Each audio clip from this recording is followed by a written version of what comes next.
Okay, I think we are live. I'll just Nice. wait to see what comes up. Yeah, it looks like we're live. It looks like we're there. Hopefully everything is now working.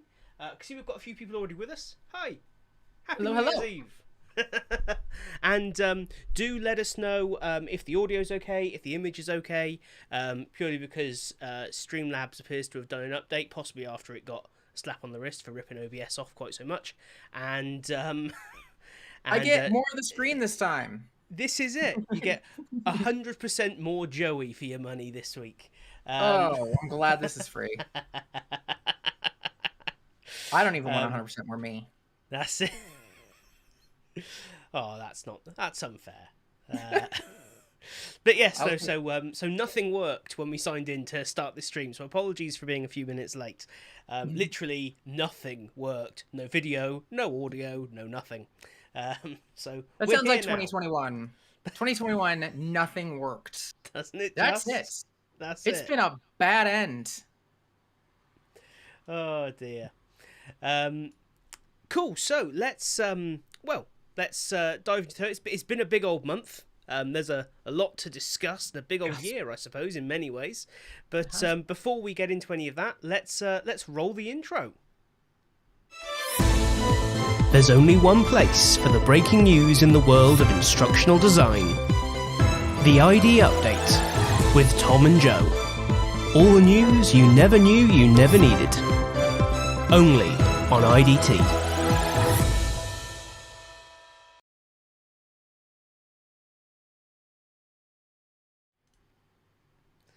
Cool. So we're back, and so how's the month been for you? I don't even know where to go with that. Um, it's been a wild month. Yeah. I think it's gonna be on the list of things. I think because we're gonna talk best and worst. I think there's a mixture of both in how my month has been. A couple job transition things. It's been a little crazy this month. That's the best Definitely. that I have. I would rather have this been like June. This is not how I want to go out 2021 with. But after this, I'm Absolutely. seeing Spider-Man. So that's where we're gonna fix this. And I'm proud of this choice. This choice. I'm going out in style. You can see the cork top. Oh, very nice, very nice.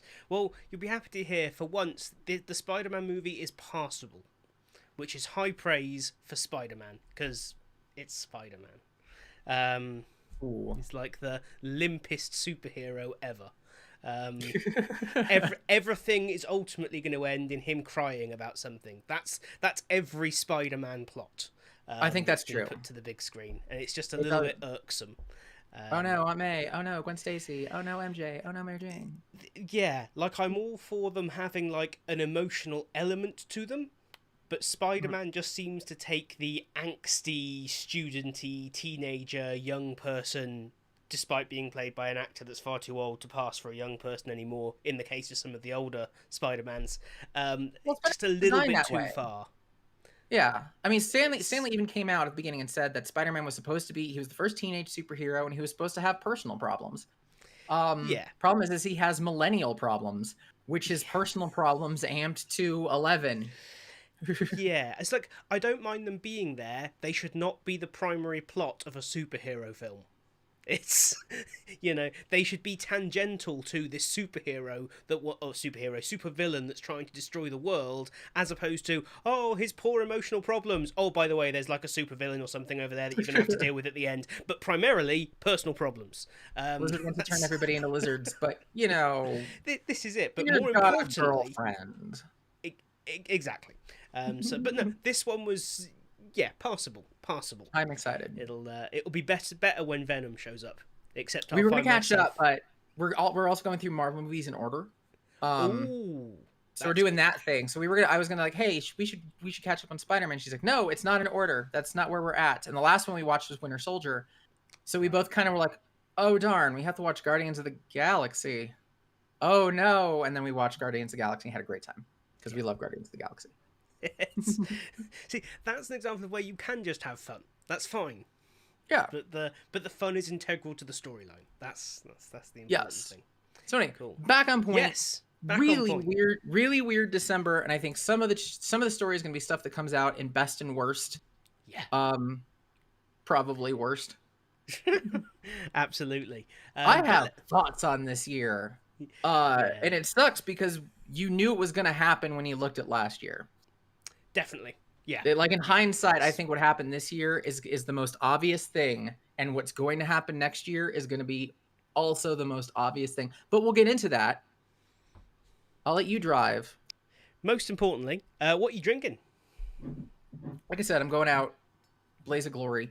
I thought about the bourbon barrel aged, but I've had a couple bourbon barrel aged on this channel, and it did not actually. It ended great until I rewatched it sober. So we are not going that route. So I'm cork topping today. One of my absolute favorites from New Belgium. This is New Belgium. Oh gosh, you can't even see the thing. Come on, lighting. There we go. New Belgium's La Folie. It is a black cherry sour brown ale. Very nice. Barrel aged. It's one of my absolute favorites, and I had this for our Christmas party, and then it turns out the wife is not a big fan of this, which is why I get to have it today. Devlin, what's up, DP? Hey, dude. Thanks for joining us. In the realm of things that were best, though, because I always see the glass, I added a title this year. Uncle. I became an uncle this year. That's one of the best things. And are you adopting the hands-on fun uncle role, or are you, like me, adopting the take your sticky-fingered child away from my belongings uncle role? I'm adopting the I'm an hour and a half away from you on a regular basis, so I'm there in spirit role. That is the best approach I have found to this role. In fact, to pretty much all family relations, that's kind of at the ideal point now where everyone has moved to quite distant locations. Like the nearest person is like 2.5 hours away. It's fantastic. Anyway, what are you drinking? I'm enjoying a couple of bottles of Tint Meadow, and this is an English Trappist ale, which is a bit unusual. So it's a 19th century recipe. Their abbey was founded in 1835, and they have made this beer since. And it is delicious. It's like a thick, sweet, dark Trappist ale with kind of aniseed, licorice flavours running through it. Oh, it's amazing. Looks like a bottle of cognac. Yeah, it's very nice. And I'm drinking it from this very lovely handcrafted wooden tankard. Ooh. Which is all Desolation of Smalgified, which my father made me as a birthday present, which was very nice. Oh, he made that? That's amazing. Yeah, he's one of those frustratingly like handy people. Like you kind of go, oh, so what? He's a postman.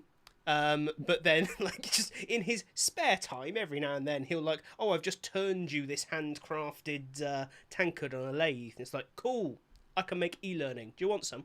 I'd rather a glass. Anyway, I'll let you pour out. Absolutely. And then we gotta cheers, because on top of it being the end of 2021, this is episode 12. We've done this for a year. I don't know why you let me hang around for a year.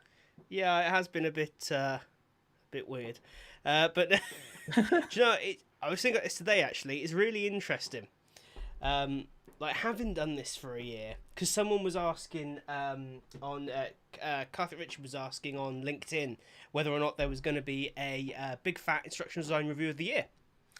Which was the first thing other than we did the Ideas podcast together, and then that was the next thing we did together on YouTube, which is what kind of kicked this off. Right. But yes. Cheers to you. Cheers to you. And cheers to the end of this year. Thank God.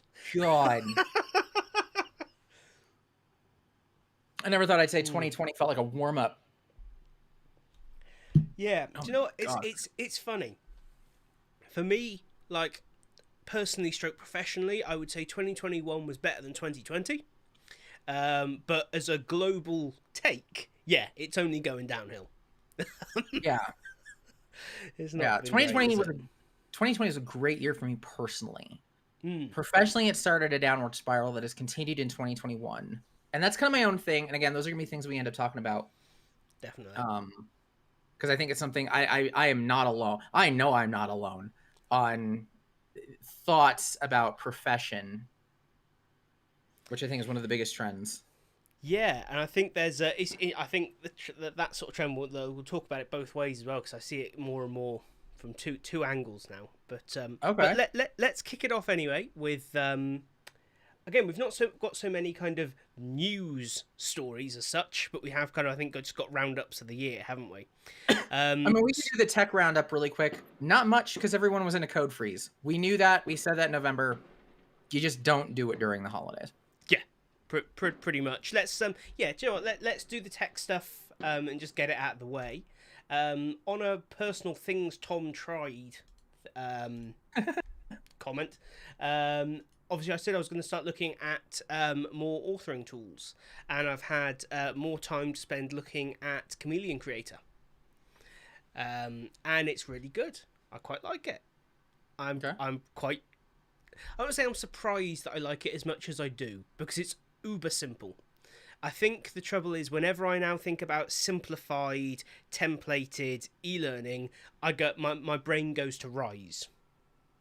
And immediately goes, ugh, and decides that I'm going to hate it. But actually, I'm really pleasantly surprised. Like, it's a limited tool in that it is templated and, you know, that kind of thing. But actually, it does a really nice job of allowing you to create quick, responsive, I would say engaging content.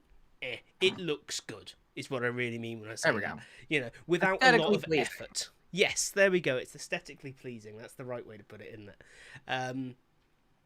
And that, I think, you know, certainly more so than Rise, I look at the end product and go, yeah, that looks, from an end user perspective, you would go, oh yeah, that looks really nice.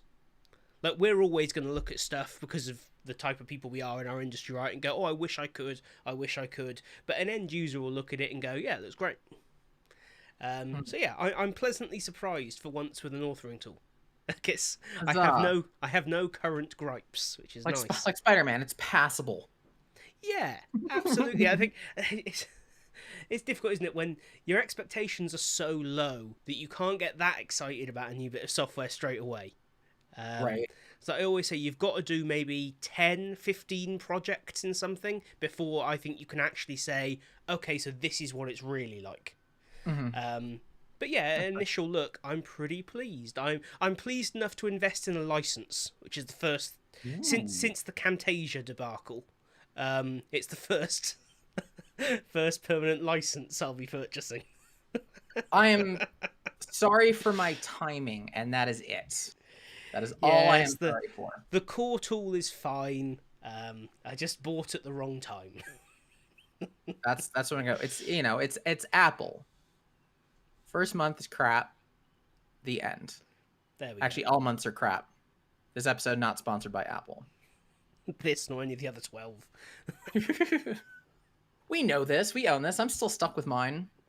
Absolutely. My 2, crap. I have 2. I have 2 in here. I don't actually know where the other one is now. I put it in a box and stuck it somewhere. Best thing to do with it. Yeah. Stabilizing the packing box that it's in. Yeah. So, were there any other kind of tech shifts? Because I noticed, like, Storyline put out, like, a minimal bug fixes thing. Yep. But that it? I mean, we did. They did XAPI stuff. They've been hitting that pretty hard. That's yes. Yep. That has not been a bad thing at all. That was pretty cool. Solid step in the right direction.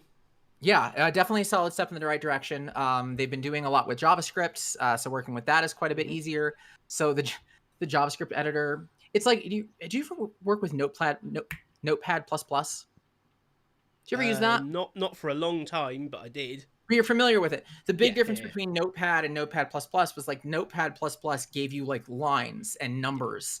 So you had row numbers now for coding purposes and whatnot. Well, Storyline has that for JavaScript now, which is cool. Oh, good. They're catching up with Notepad.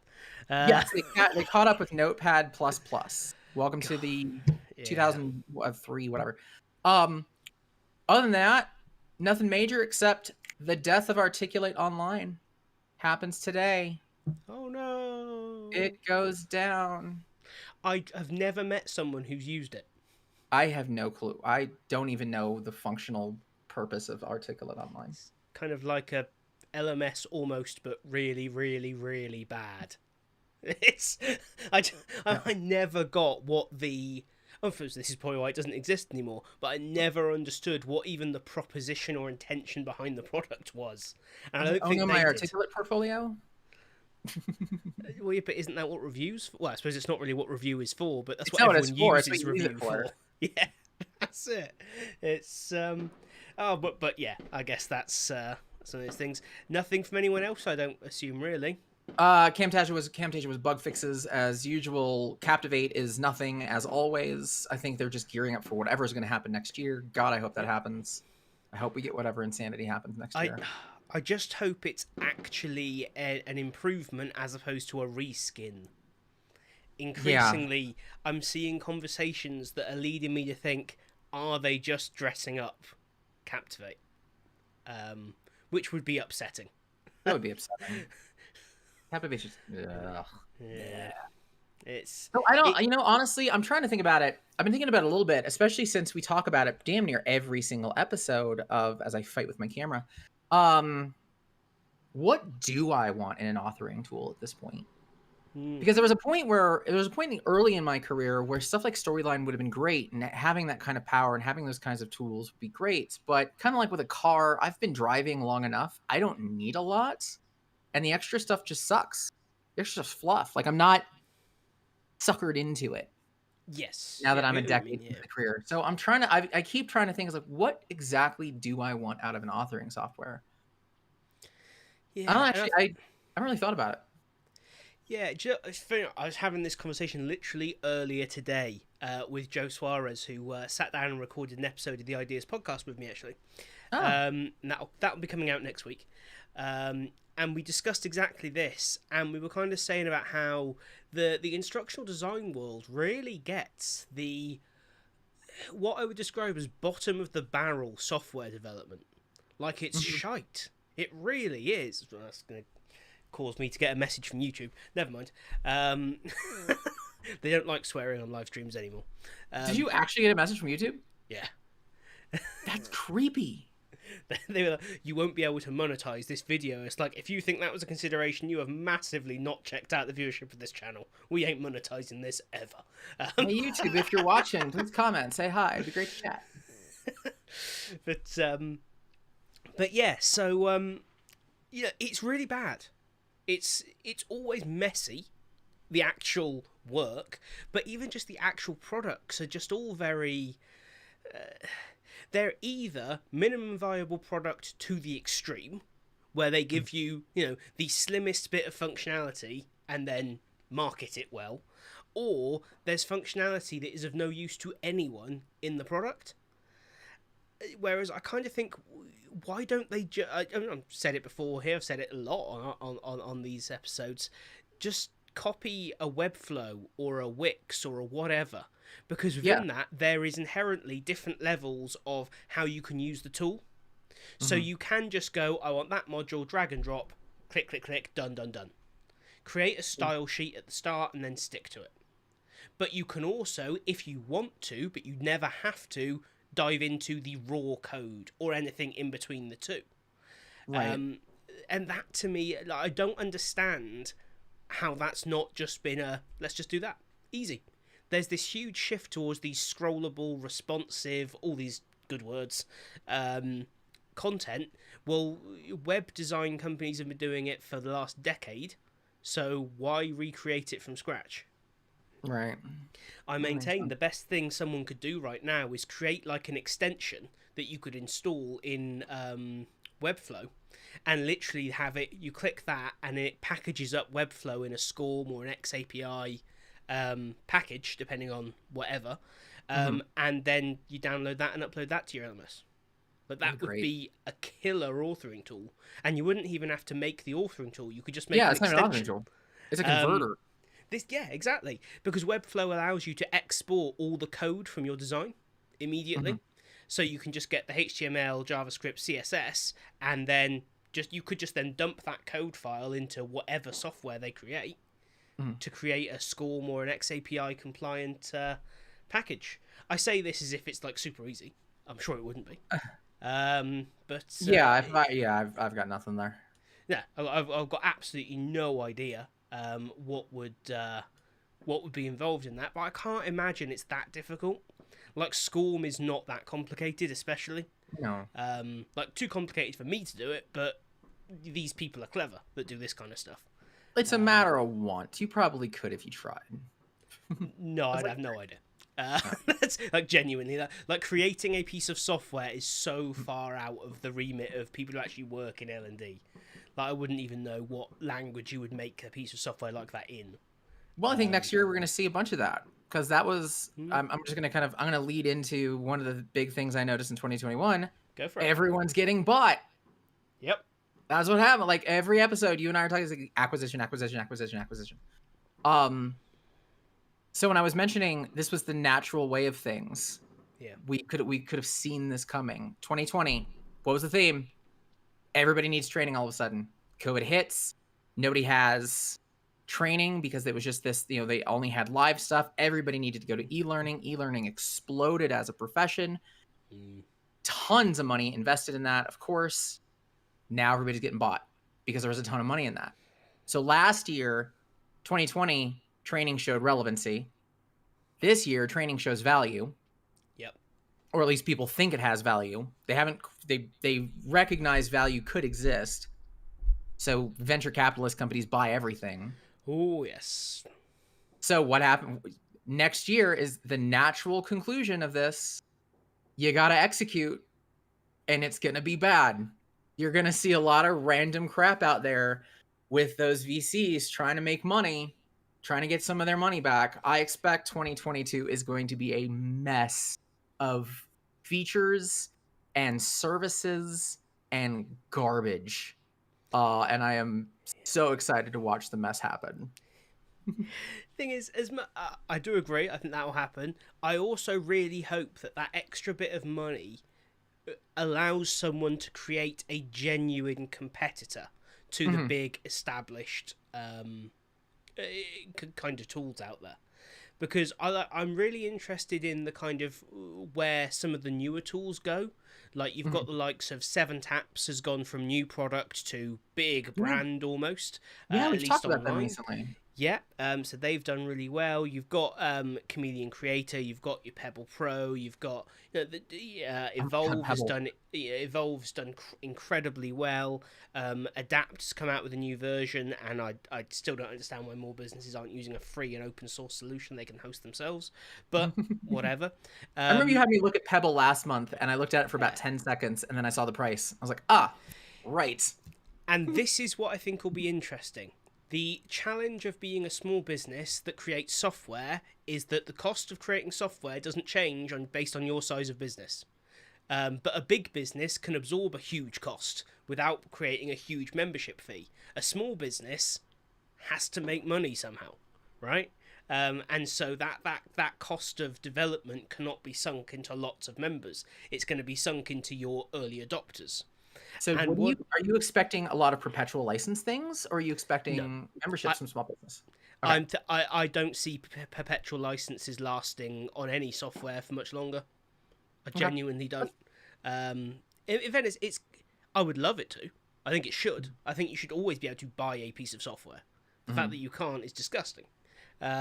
Especially software where you don't need ongoing updates. Like, I'm sorry, I don't need monthly updates to Photoshop, Illustrator, Premiere Pro. I just need to be able to edit my videos, my photos, and draw stuff. That's it. Here's a wild thought. Do you think that there's an avenue where all these new tools and whatnot become software as a service? I think they'll all be. I think that's the future of all software, but I think especially in our world where a lot of it is creative and development tools. It'll have to be software as a service. I think that's the model we're all going to have to live with. I think it's a big shame. There are some benefits, without a shadow of a doubt. For sure. But I also think financially it's a complete rip-off. but it's I've the made only, off. I got 15 years in software as a service. I can, depending on what company we talk about, I yeah. can be on both sides of that coin. Yeah, I get that. And the trouble is, like, you look at something like Storyline and some of the updates this year, and I can go, okay, I can kind of see why having this as a service makes sense. But I could also see that we used to buy a bit of software and get like a guaranteed 2-year updates for it when you bought the software. Right. You know, that there are different costs involved, but also businesses are greedy. So I'm inclined not to believe they're doing it for our benefit.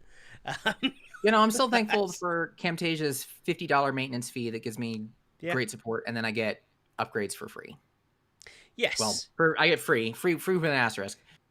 Yeah. It beats $250. Yeah, I would say they've at least made an effort to kind of do a perpetual license. Like, I suppose, in fairness to them, you have got a perpetual license to the exact version that you buy. But certainly £50 a year certainly beats £50 a month, or Yeah, £1,200 a year. Articulate, thank you. You know, it's stuff like that is a bit mad. Morgan is saying hi, wishing us Happy New Year.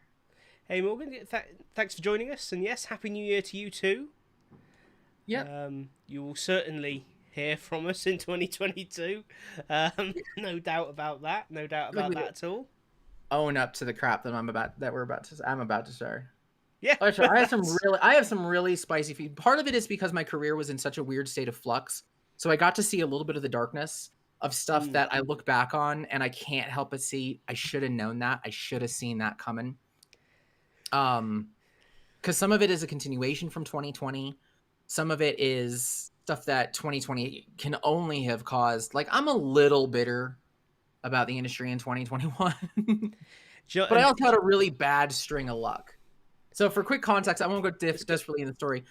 Damn near I'm in between jobs again, which bugs me. And every job that I've held this year, I've walked in and either the company got bought or everybody quit.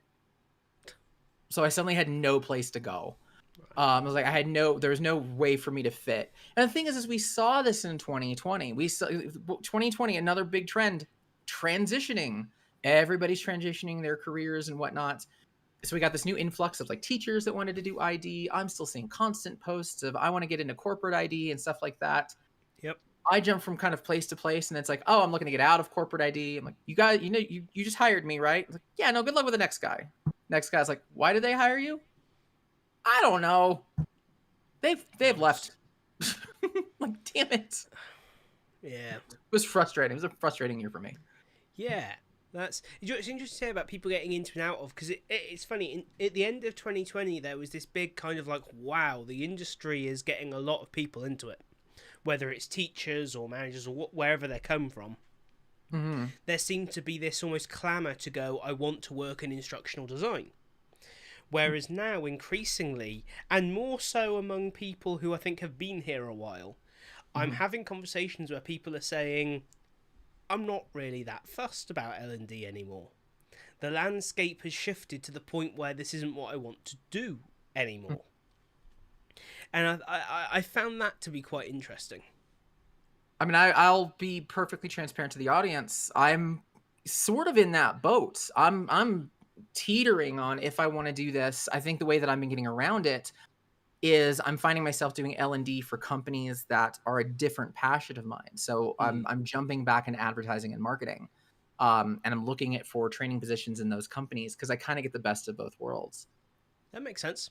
Makes sense, I guess. And maybe that's one of the things that happened. Everybody jumped into corporate ID, but they didn't really jump into something they would have been passionate about in corporate ID. And that's kind of one of the challenges of the corporate world is if you don't have an interest in the stuff that you're doing and training on, I'm sorry, it sucks. It's a pain. It's a pain to get motivated and inspired by it unless you're so gung-ho into training that it wouldn't have mattered. But if you're brand new to it, the only way that I see that being true is if you're just excited for the new space and excited to learn about instructional design in general. Didn't matter what the topic was. But for those of us seasoned, go ahead. No, you carry on, mate. You were go. Yeah, I was gonna say, but for those of us seasoned, I've learned in my career, and this is revelations, I think, for me, is that I've got to really like the topics I'm covering. in 2020, I left a job. In 2019, I left a job, kind of wanting to move my career forward. I confused forward with upward, which I think is another fallacy that many of us fell into. And I kind of lost, like, I enjoy teaching this stuff. I think a lot of people are in that. I don't enjoy teaching this stuff anymore. I don't know. Maybe there's a lot of different reasons. Anyway, what are your thoughts?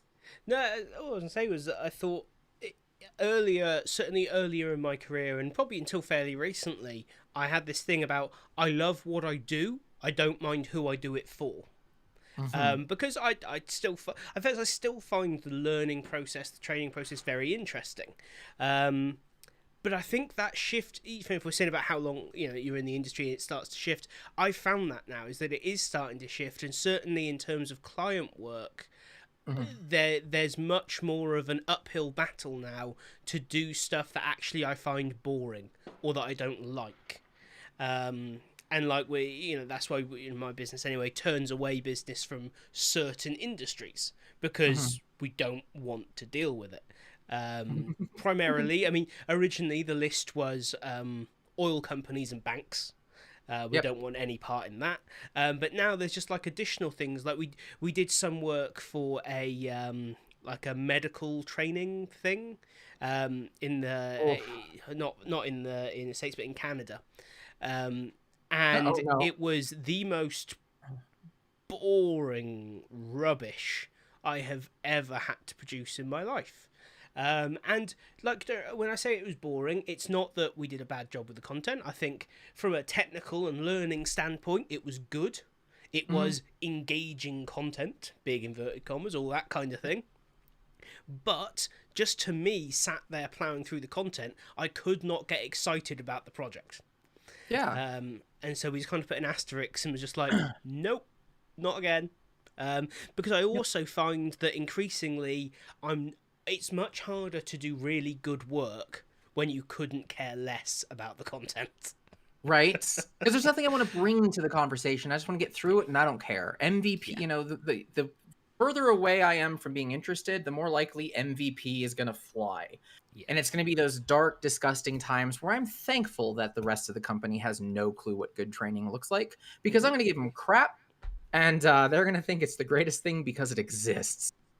I don't want to be that guy. I don't like that being my career. Yeah. I want to be proud of the work that I did. And I share the sentiment, not with medical, but I work for a company that took the 5 most hated industries and built a good program around supporting them. Government, insurance, health, I forgot, communications, something else. Like the stuff that you have an issue with and like, I don't want to talk to these people. It's going to be bad. There's going to be red tape. They took those 5 and made the process better. They did it successfully. I didn't want to train on any of it. No, I really didn't. And I think that's it, is that there's a difference between good content and content that you love.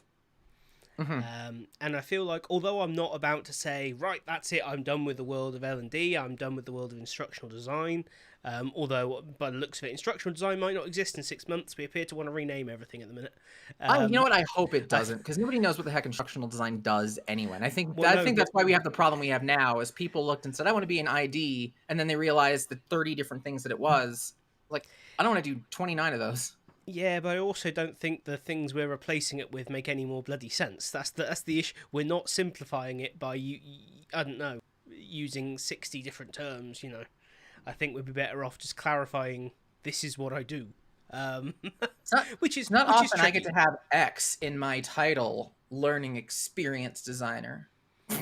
Yeah, that seems to be the term of the minute. But I've asked a couple of people to define it for me, and they've all given me wildly different definitions. We design learning experiences. Yeah, this is it. It's I just wrong answer.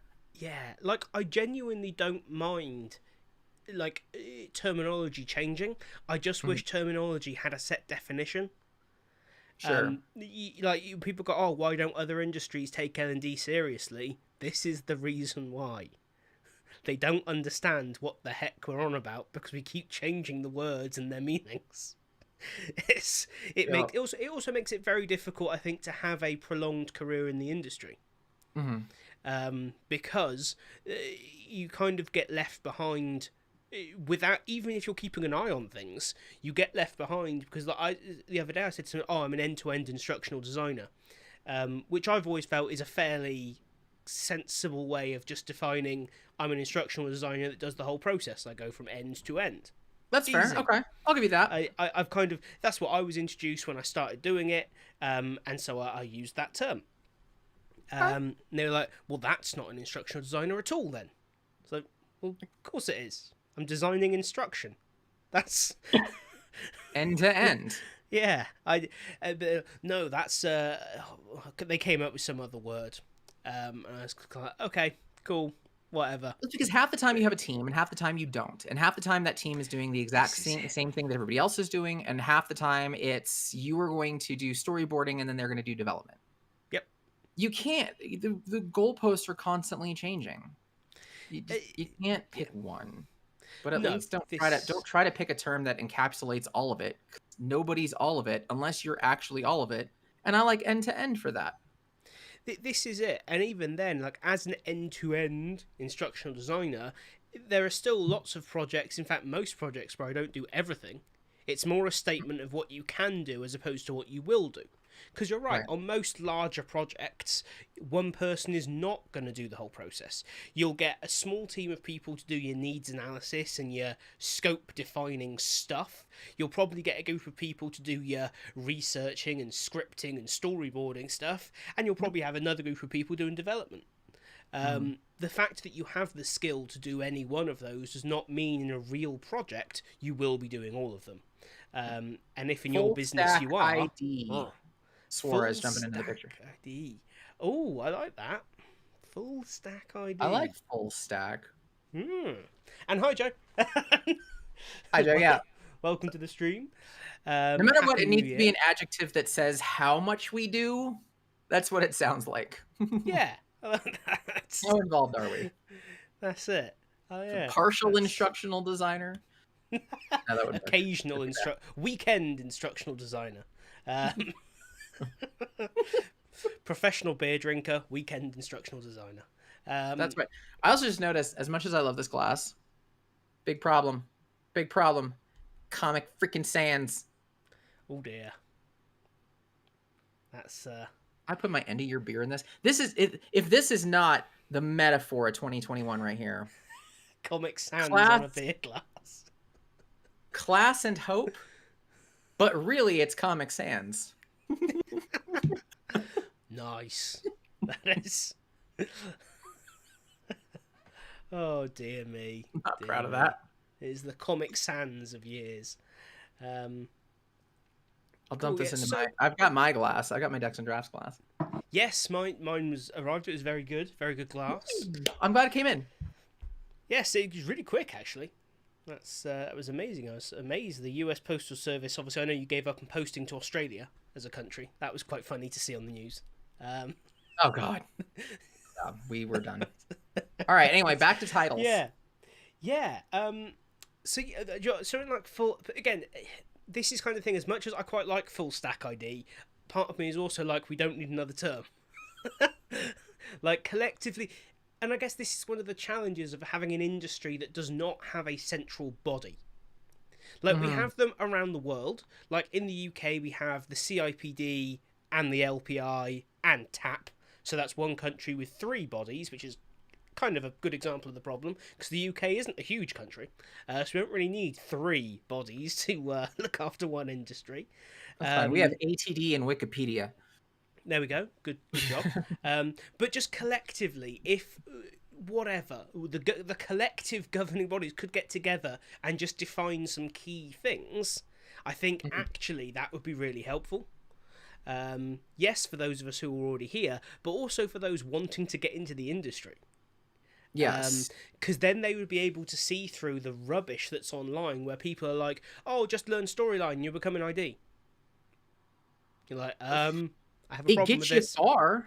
That's it. What the trouble is, what it usually does is get you an interview. Yeah. Then someone asks a question like, so, talk to me about a time where you've dealt with a challenging SME. And they go, what? Rather than those questions, then the crap I get is tell me about a time that you used blooms. Shut up. Shut up.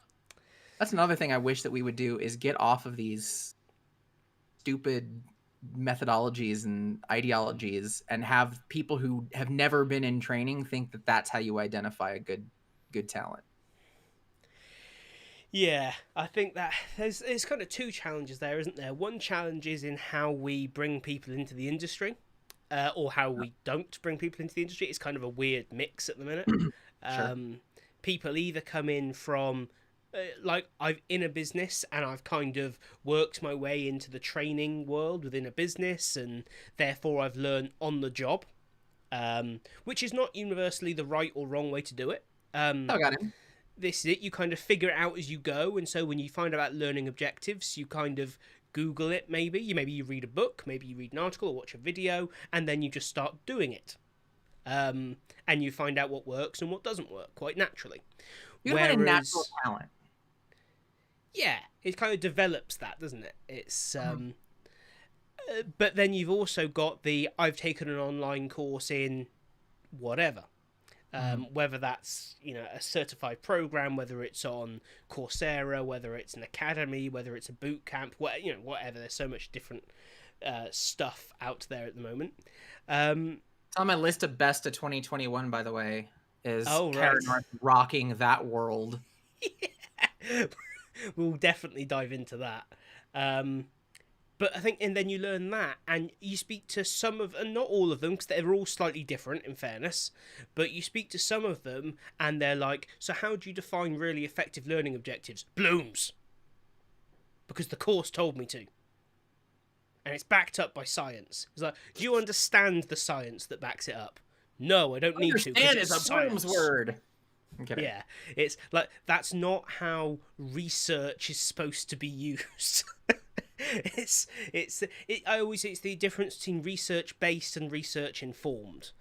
Like, I love reading papers and books and kind of taking a very research informed approach. But what that involves is going, cool, you've got research, I've got personal experience, and then we have the practical implication of this particular project.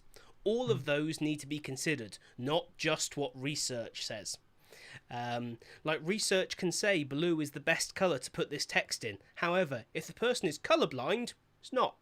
That's, that's a very on the nose example, but right. It's a very simplified way of just pointing out the fact that just because research says it does not necessarily make it the right choice right now in this scenario in your training. It's going to change in your medium, and it's going to change in everything. Are you printing something? Are you seeing something online? Most likely it is. Are you reading something online? Are you looking at a video? Because I can get by with bright blues and bold colors on a video because they're constantly changing. I can't do that in reading because you're staring at it for 2 minutes straight. It's going to strain your eyes. Yeah. There's always rules. This is it, and equally there's always exceptions to all of those rules. And I think you only really get that stuff through experience. Or through, I guess, talking to others and networking and hearing about others' experiences and that kind of thing. I think just taking the time to actually think about it at all the levels that exist, because that's something that you can't get from learning storyline or even an academy of all of the levels that could exist. Have I ever shared with you my variant of the PB&J test? Okay. Nope. So it's not like if you're doing an interview for a trainer or something, and sometimes I've had this happen to me. I had it happen to me once, and I decided to revise it. Is I want you to teach me, show me your learning skills, show me your training skills, teach me how to make a PB&J. Got it. And then it's a very simple question. It's something everyone knows how to do, and we get an understanding of how you educate on steps and things like that. So I made a variant of it, and I use it when I interview people. Which is the same idea, except it goes, I'm an alien, and I've got only a couple of minutes before my buddies pick me up, and I want to share with them something that I've learned from this world. I want to bring them something that I have learned, and I don't remember too much, but one thing I remember is that everyone was raving about PB&J. Tell me everything you feel I need to know about that, and then go. Because the trick with that is you can take that in any angle that you want. You can take it in the, I'm going to show you how to make a PB&J sandwich. You can also think about your audience and realize that he's an alien. He might not even understand how food works.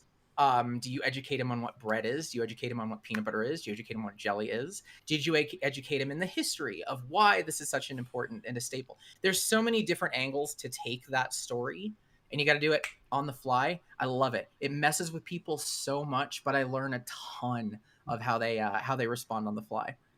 It's funny, we used to have something similar at a place I used to work where it was you need to teach the room how to tie their shoes. Ooh, I like that one. Yeah, and I don't know, we were difficult bastards. It's like, does a fox go around the tree? What direction does it go? Shut up, Bob.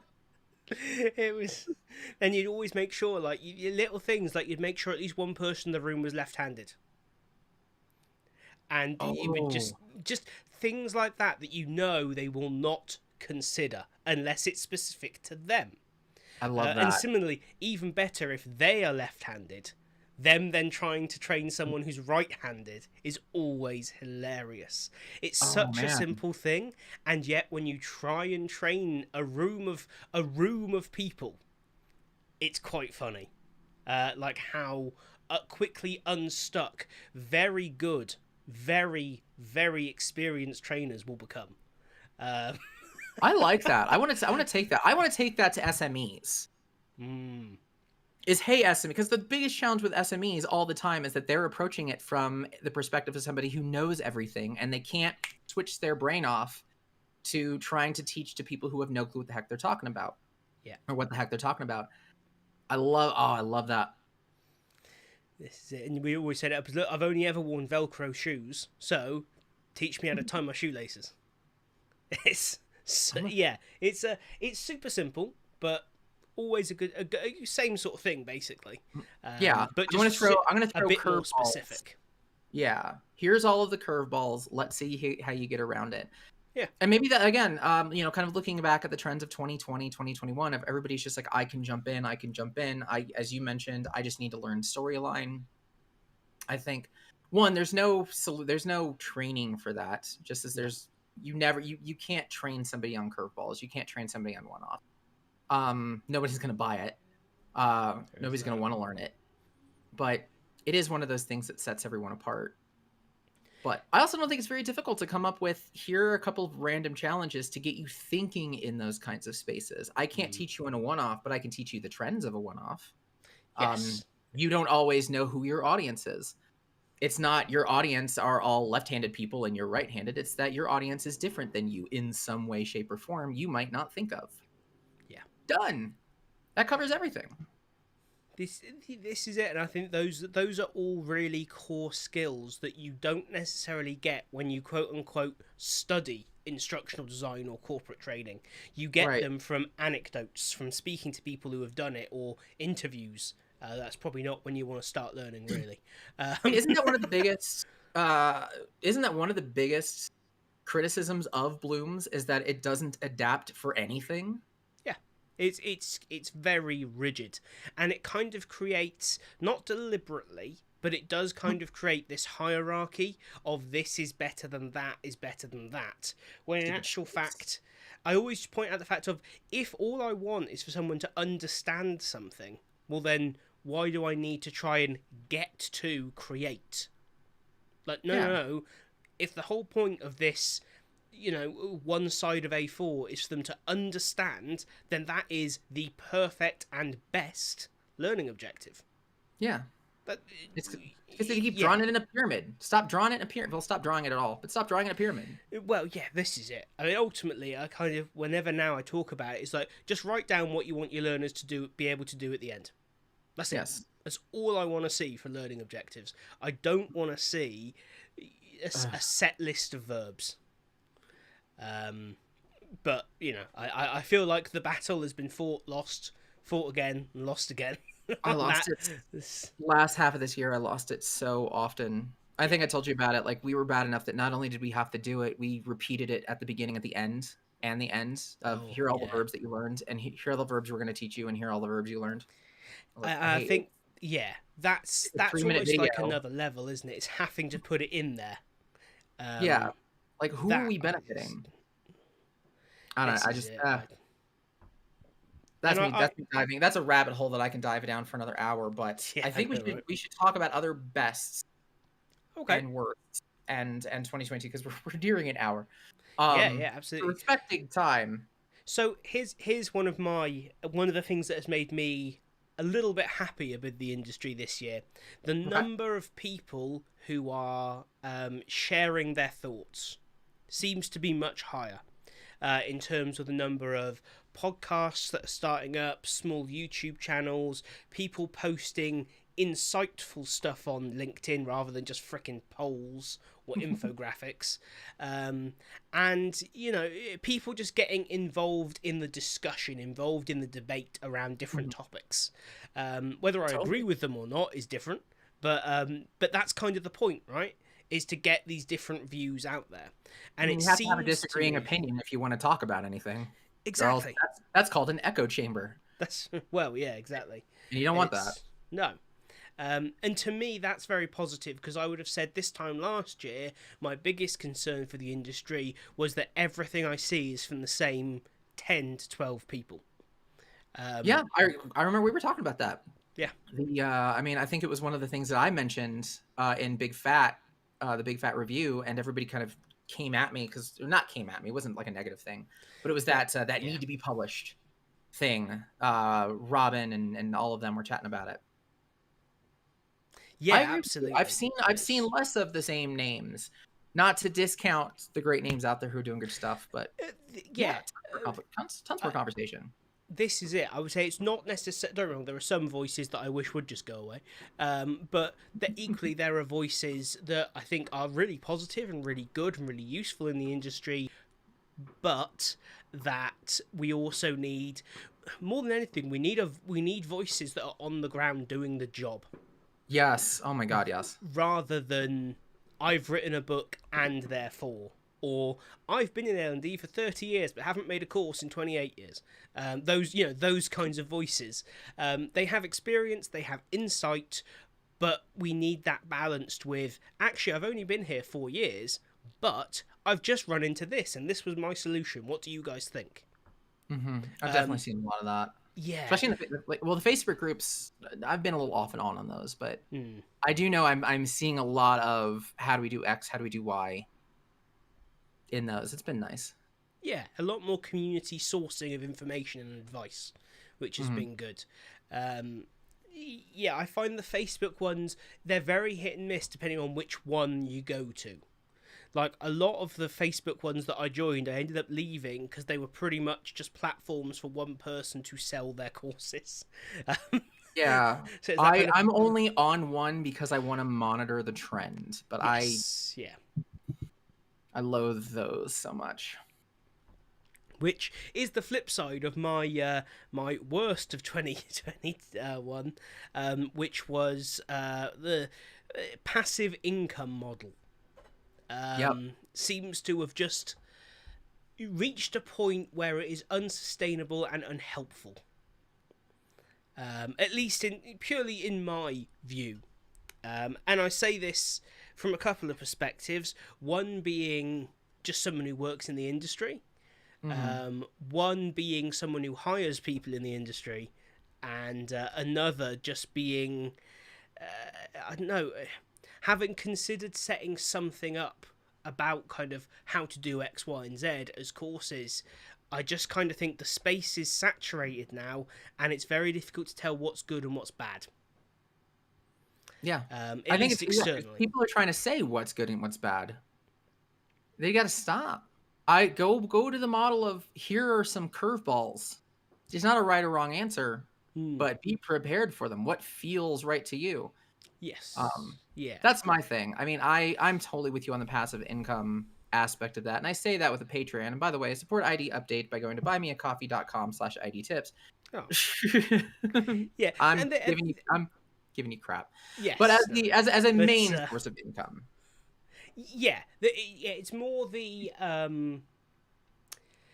I want to create a fun. It's not. I want to create a funnel, and I want to create something that I get to spend a bunch of time talking about nothing, and then the rest of the time getting you to buy it, and then it's just Yes, going to I sell think itself. I think that's it. As much as because it's funny actually, my feelings about this weren't that strong at the start of the year, and as they got stronger, you'll notice the biggest change in the IDT videos is that I ditched the bit at the end where I talk about Patreon. Yes. Because I realised that I just don't want to do that. And that bothers me less because I don't actually regard, having done a lot of videos now, I don't or no longer regard YouTube and podcasts as passive income. It's really feckin' hard earned income. Yeah. It's whereas I would argue that creating a one-off piece of content, be it a course, be it whatever, putting it on Udemy or Coursera or whatever, and then just having someone do it and have no contact with you or anything like that, that is purely passive income because you do nothing to earn regular money from it. That irks me a little bit now. And even if it's not passive income, more just the focus on income and what you can make out of people joining the industry rather than how you can help people joining the industry. Yeah, that's if I've made it good enough for a couple people to buy it, then I'm done. And I can't Yeah. stand that. So I have it for Decks and Drafts. I have a Patreon for Decks and Drafts. You do? I never pander to it. I have cool things I give away as part of it. Thank you for the Ooh. support, glasses, coasters, and whatnot. But I'm always adding to it. Like the reason that you support Decks and Drafts is usually because of the stuff that I do to help the community and things like that. But I don't stop. And I don't stop trying to change and stuff like that. Absolutely. VOI? I'm struggling on VOIFYI. Sorry, Tynan?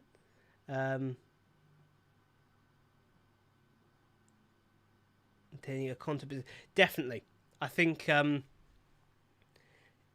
Tynan, let us know what you meant by that. I'm sorry. Yeah, I'm all right. I assume voiceover industry, which I hate saying that's one of my worsts of 2021 was the inundated. Oh my god! I'll wait. We'll come back to that one. Purely because I want to just because Devlin's just come in and said definitely a lot of constant work maintaining a content business, definitely. And I think I always kind of figured it was a fair bit of work, but doing videos in December damn near killed me. And the moment I realised none of them uploaded when I was on holiday, I did not want to log back on. I was wondering where they all went.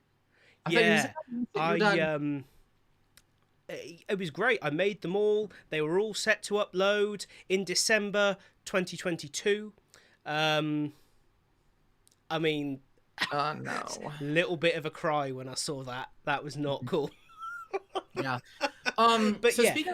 Speaking of passive income, because Devlin brought up, we've been talking about it. I think this is not L&D related, at all. But I think one of the best things that happened when it comes to the topic of passive income was, I want to say it was Twitch. I want to say it was a hack on Twitch where suddenly every streamer's income was released. And I'm not going to say, it wasn't necessarily in solidarity or anything like that. Kind of as a response, a lot of other creators from like YouTube and whatnot started sharing not just what their income was, but what drove that. Like I learned a ton about like, here are all the views that I get, and here are the hours, and here's what that translates into actual money. Here's what I get from Patreon. It was absolutely eye-opening. And I think if anything, it actually showed me is like, you have to try a lot harder. Like I thought I was doing pretty well, like getting I get $200 a month in Patreon. I thought that was pretty hot. But then I'm seeing people like 60,000 subscribers, 70,000 subscribers, only making like $300 off of YouTube. Like, I have 300 people. Whoa! Do you know what? It's really interesting, isn't it? That I don't know. I feel like the view of a successful, let's use YouTube as an example, there must be absolutely raking it in from ad revenue, and yet when you find out the ad revenue is like nothing to most of them, it's like I could literally lose the ad revenue tomorrow and it'll be great. It's quite startling. But yeah, And I think it's certainly interesting. yeah, I was honestly, it was kind of an eye opener for me, and I was actually really happy to see it because I wanted to put more effort into the content. I wanted to try to drive a little bit more passive income through that.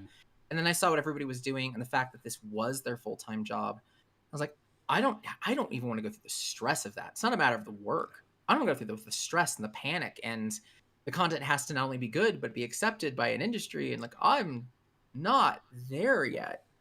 I'm nowhere close. I'm 5, 10 years away from something that could maybe pay half of the mortgage. Yeah, I think this is it, and that's why certainly for me, like for instance, the IDT stuff, the store and the Patreon pay for the IDTX events. That's their purpose. It's not to generate personal income. That also makes tax a lot easier. I shan't lie, but in that I don't take the money, but it means it's become self-sustaining. That for me is more what that's about. I can dedicate, time to a channel, or if I need to get a new lens because something happens to it, or if I need to do whatever, that's fine. It can sustain itself. All I'm giving is my time, which still has a value attached to it, but I can choose, what that is. Yeah, well, that's a best for me, by the way. Speaking of my first conference, IDTX 2021, I was really happy with that. That was a nice milestone for me. Yeah, it was awesome. That was cool to see. Sorry? The whole thing was cool to see. Yeah, but I was going to say, actually, that, like, you doing that just reminded me, a lot of people that were speaking there were speaking for the first time. And it was one of my best moments was kind of speaking to people afterwards, as opposed to the actual event. And hearing them say, oh, it's the first time I'd spoken, how was it? And, I really enjoyed it. Or actually, there was even one person who said, you know what? I've never spoken before. I really didn't enjoy it. And it wasn't your fault. I just don't like speaking at conferences, and now I know that. But cool. Like, hey, that's awesome. It's not lingering. Yeah. And she's like, I've just gone and cancelled 2 requests I've made to speak at other conferences because I now know I don't want to do that in my career. And I was like, hey, that's... I thought it was a shame. I thought you actually did a really great job. But if you actually don't enjoy doing it, find that out and don't do it anymore. Absolutely. Yeah. We just talked about that with the industry you train in. Yeah, absolutely. I hope to see more of that. Okay, I can't imagine trying to rely on YouTube income full time. Definitely more than I expected before I got monetized, up to about $850 a month, just enough to cover health insurance. Bloody hell, you're doing well. But yes, but I would expect that because I know you post very regularly, don't you, Devlin? And your channel's very popular. But yeah, I think to get to the point where it's your full-time income, like that's it's amazing for those who manage it. Don't get me wrong, I think it's phenomenal. Yeah, I'd be. I was initially terrified just to go freelance and start my own business. No, not at all. No. I think. Do you know what? I think there's this weird thing, isn't there? This is like a mirror of other conversations I've had recently. There's this weird thing in the world where if you talk about how much money you make, you must be flexing. You must be a humble brag or whatever. Why can't we just talk about that? How many problems would be solved if people were just like, this is what I have? Did that happen in the UK? Because in the States, there was like a big stigma, and throughout the year, it's been shut down. Like a whole bunch of, here's why you should talk about your salary, which gets into the inequality thing and all of that stuff. To me, that's the biggest argument. This whole thing about pay inequality could have been headed off if it was just normal to say, we do the same job, and this is what I get paid. Well, I'm only paid half that. What the hell's going on? I've seen it from both sides, because there's an argument to the other where we have the same title, but I've got 7 years versus 1, and I bring something different. I wish that titles would adjust towards that experience. I don't know if you can do that, especially if I joined to be a senior instructional designer, but I've got 5 years of management experience. I don't know how to correct that aspect of the problem. It's tricky. There are certainly challenges involved in that, but I do think that it shouldn't be a hidden thing, because it would also dispel, thinking about the ID world, it would dispel a lot of the crap that people spout about how get into ID, you'll earn stupid money and have amazing work-life balance and all this kind of thing. And recently, Melissa Milloway put out a fantastic post where she detailed every job she's had in her L&D career and exactly what her salary was in that job. And I saw that and just thought, yes, that is what it really looks like. I did also look and go, wow, you guys in the States earn so much more money than me, it's painful. Yeah, I can't say anything. Like, everything I'm looking for pays more than what I've made in the past. I'm like, holy crap. Love that attitude. Seeing some of the creators I look up to talk about their earnings showed me this type of business was even possible. Yes. Scary to be transparent when there's a stigma around discussing money. Honestly, here you're great. I think one of the big takeaways that I get from that is that this type of business is even possible. But Devlin, I think you would agree that's not passive. You have to put in a lot of work. I don't know how much time you actually put into the content you have, but if it's a full-time job and that's what you're making, it's still a full-time job. It's not passive income. You are busting your butt for it. And this is what I sort of found, is that on a good day when I'm kind of firing on all cylinders, i.e. not December, or when it's a busy week or whatever, to record and edit a video, to go from I've got an idea to I'm ready to upload it to YouTube, you're talking 6-7 hours work at least. That's assuming it's maybe a 10-minute video. It's a heck of a lot of work. Yeah. I mean, I did an interview. It's a 2-hour interview I did for Decks and Drafts. I've got like 6 hours of editing this thing already. Yeah. Like, that's almost a darn day. Do you think highlighting stories where people start around 60,000 or contribute to limiting beliefs around how much you can earn? I'm going to say it depends on how much more details in that story. And I'm going to say one day I will earn 60 grand a year. But we're not there yet. That's but I'm also in the UK, so I'm going to follow up and I feel really bad. But even then, let me no, because this is what's interesting about that. Okay, divided by 1.2, so that would be about 50 to 52 grand, depending on the exchange rate in the UK. That would be an exceptionally senior leadership role in the L&D world here. Yeah. We just don't. My first L&D role, I was paid 21 grand a year. Jeez. Which is not even a passable salary in the US, I don't think. 20. You're talking 21 grand US, 21. So that would be 21 US, 21 UK. So that would be 25 US. Okay, my first was 36. Yeah, see, that is 25 now. Holy crap! That went down. This is the I think this is the thing. There is also a conversation to be had about this is not universal. So whether you're US, Australia, the UK, other parts of Europe, it varies wildly.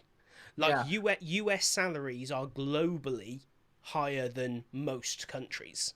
And so when we talk about instructional design, we take the US as standard, but for those of us who don't live in the US, it's not. Like I say, I would dream of I still dream of a 50 grand a year salary position. They are extraordinarily difficult to find. Sort of most senior ID roles in the UK cap out at kind of 40, maybe 43. Beyond that, you need to get into senior management, and you're not going to be doing the job anymore. I'm looking at Devin's comments of I'm one of those people who spout 80, 100K ID roles out of the gate. That's where I'm at. Like, everything I'm even looking for now, there's nothing under 6 figures that I have. But one of the questions you had, highlighting stories where people start around 60K or contributing to limiting beliefs. Here's my problem with that, is that if I am touting I am an instructional designer making 60K, the story becomes an instructional designer is making 60K. And it takes away the I part. And I think that's where the stigma starts. I think that's where the issue really is. I am a learning program manager making $100,000 a year. I am not a learning program manager is $100,000 a year position. I am. Additionally, that position could very well be tech Like, I do a lot of training for SaaS programs.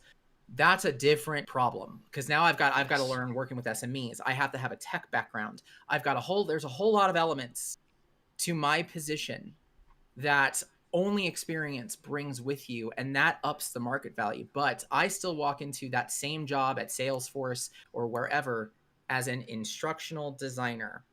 And the instructional designer, throwing away everything I just said, makes X amount. I don't like these stories of this is the title, this is the start. I think there's too many more factors involved. There's a lot to it, and definitely Yeah, it's Suarez Tom, literally it's just time said the whole thing. There This is you what I go. get for ignoring comments. Suarez, you beat me to the punch. Shut up. There we go. Devlin telling me it's time to go freelance. I actually run a consultancy. I employ a few people. I just prioritize their wage over mine because that's the right thing to do. Especially as I employ my wife, and she tells me it's the right thing to do.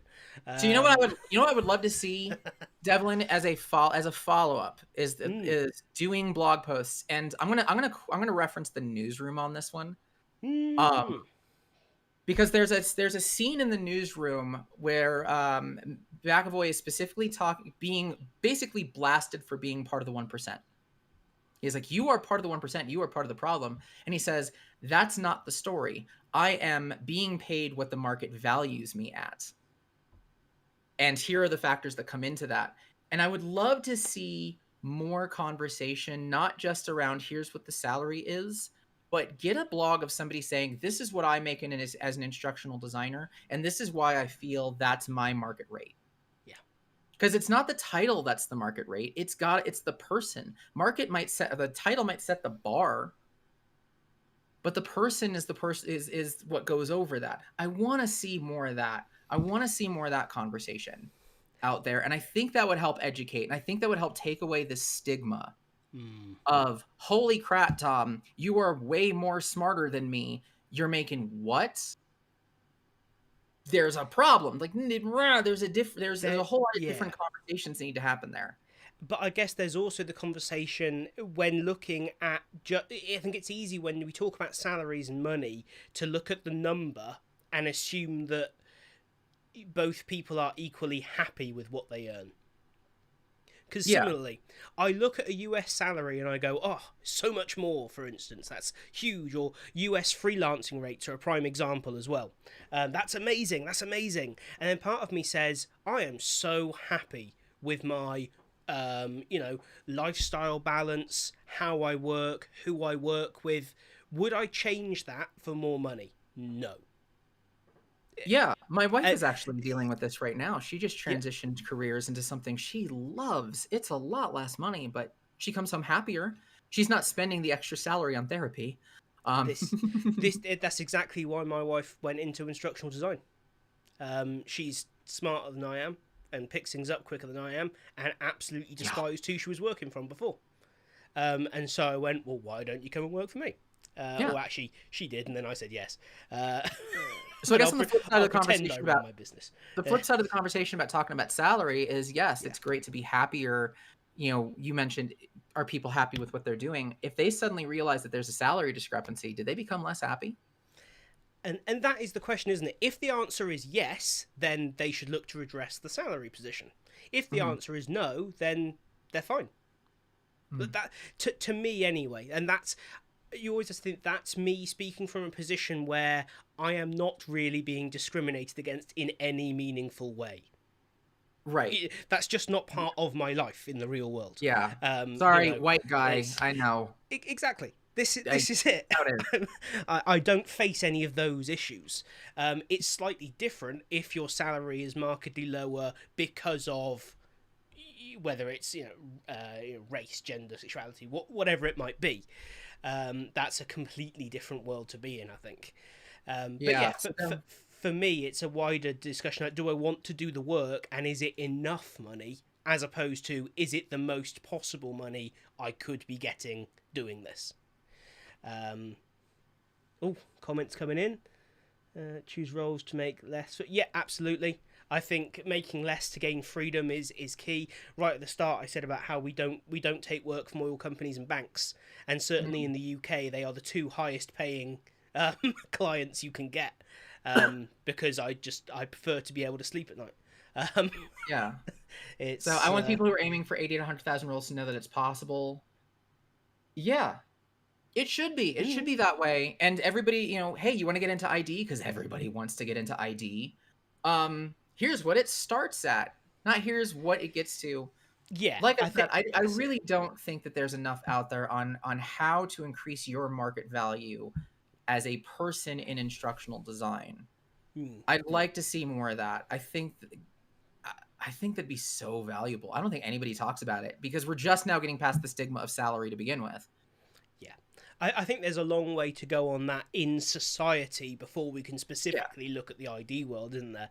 Because then you have just natural inequality problems. Yes. I get to say I have this freedom to talk about it as, again, a white male. That's going to change if if you're a Hispanic woman or anything like that. There are problems. Do you know what? There's societal problems. Yeah, even without that world, I think, like so much of this stuff, like the whole Great Resignation thing and so many other things, it comes from a point of incredible privilege to be able to say, this is what I have. What about those people who are thinking, how the hell do I buy food next week? Right. They will be far less willing to disclose that struggle publicly than someone who says, look, I'm not rich, but I'm perfectly comfortable. It's, I think it's easy to forget because everyone in our industry, even the lowest paid people in our industry versus the highest paid people in the industry, we're all pretty comfortable.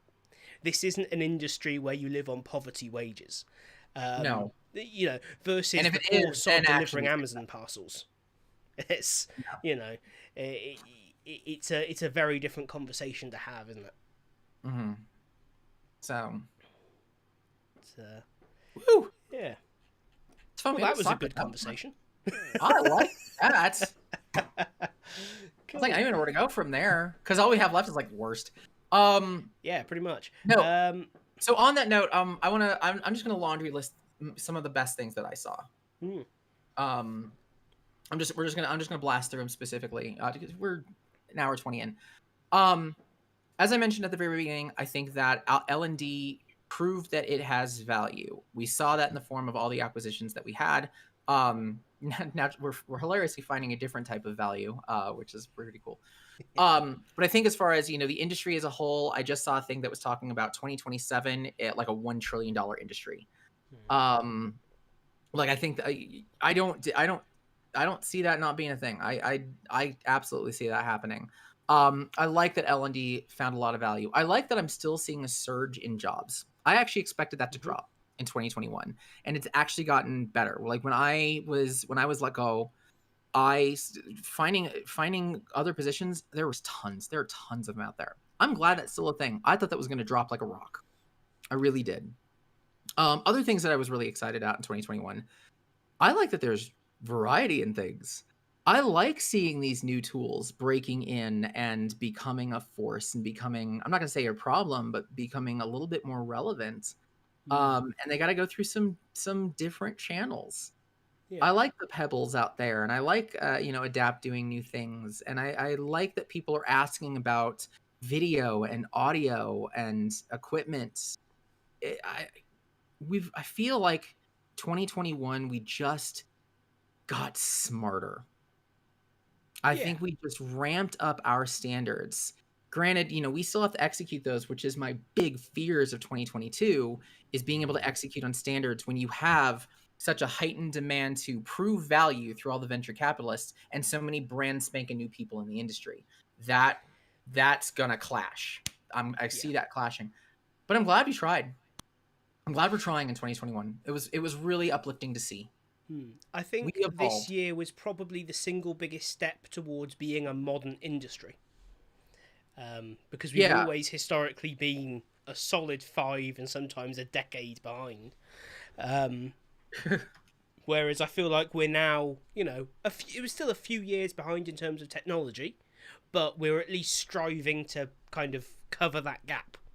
You know, Mhm. it feels like there's a bit more pace behind it. Yeah, it's almost like that surge of new people kind of brought us in, like, maybe we should think about the new people. For God's sakes, will somebody please think of the children? We got all these new children in ID. Not to say that you all are children, but young, new. Yes. Yeah. We have all these new voices, all these new faces, and we're starting to see the kind of what worked didn't work, or at least they're looking at it and saying, I don't understand. And we're not having good answers for why this is good anymore. Mm. Yeah. No, I I think like that's that. it. I think that's solid. Yeah, I think we kind of covered all my kind of what I liked about this year: the tools, people talking up more, hearing from different people. I Mhm. think that's huge. That's something I've wanted in the industry for a long time. Yeah, the needle moved in the opposite direction from what it has been, Yes, and yeah, that's awesome. I feel like that was some of my concerns for 2021 allayed. Mhm. Um, I mean, so it was we've mine too, especially when we had so many new people. I thought they were, I thought we were just going to get the same thing. hmm, It's like, oh, look, it's 200,000 more people who used to be teachers who have found blooms and said that's what, as in every job description that I'm finding, I might as well learn that. yeah, That's not what happened. That's no, cool. yeah. Thank I mean, you. Thank all of yeah, you. there are still certain challenges around that, and it depends, I think, how they transition. I think some are doing it very well. Some are Mhm. taking online courses and making the most of them. Some are going to certain online courses and you can spot it a mile off the moment you see their portfolio website. What can you do? Zip. It's yeah, exactly. Yeah, it's.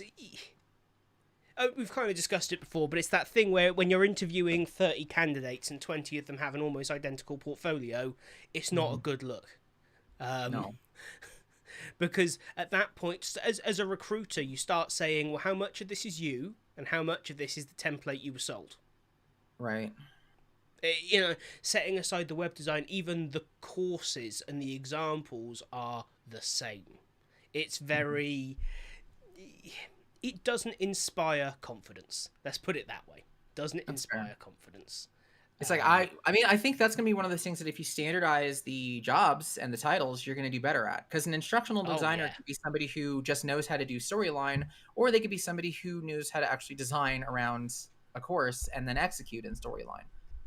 That's the definitely. problem when one job can have 30 hats or two. Oh, yeah, 100%. 100%. Um, You want to do so, worse? Yeah, go on. Let's do that then. So, what you take it away. You go first. What was one of your worsts? Um, I'm trying to figure out worsts that did not that don't feed into my expectations for 2022. Mm, Um, I am going to ramp up, and I'm sorry because there are some people out there who I really respect, but course creation as a business model hit toxic levels, yeah. absolutely toxic levels, and it's because I stayed in it. And not only that, but the mentorship and the guidance turned away from how do I. It actually never was how do I create something good, but I'm still a part of like the Facebook groups, and I pop into LinkedIn, and it's still I made $120,000 on this course, and here's how. And I hate it. And I hate it. I hate it ramped up so much in 2021 because people just they knew they had a new audience of people, Yep. a whole new group of people. One of the problems when you show that you're relevant is that many people want you. And what happens when many people want you? Many people know how to abuse that. They know how to abuse the demand. And I think 2021, a lot of people abuse the demand. Do you know Um, what? Prime example. Prime example of this. Go for I it. at the very start of the first of no, not the 1st of December. It might have been the 1st of December. I can't remember. No, the third. The 3rd of December. I did a charity stream here on this channel for Mind, and in it I built a computer.